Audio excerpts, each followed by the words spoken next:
একটি শান্ত সবুজ গ্রাম, চারদিকে ধানক্ষেত, আর মাঝখান দিয়ে বয়ে চলেছে একটি ছোট নদী। এই গ্রামেই থাকতো আরিফ আর মায়া।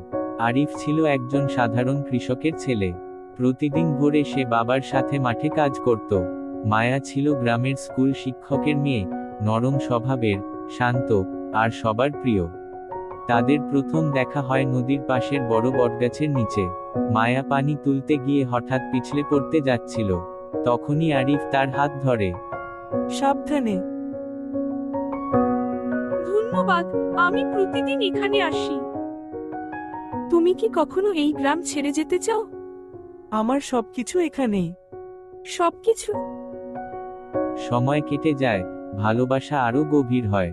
কিন্তু একদিন মায়ার পরিবার সিদ্ধান্ত নেয় তাকে শহরের এক ধনী ছেলের সাথে বিয়ে দেবে। এক সন্ধ্যায়, সেই বটগাছের নিচে। আমাকে নিয়ে যাচ্ছে আরিফ। আমার কাছে তোমাকে আটকানোর কিছু নেই, শুধু ভালোবাসা ছাড়া।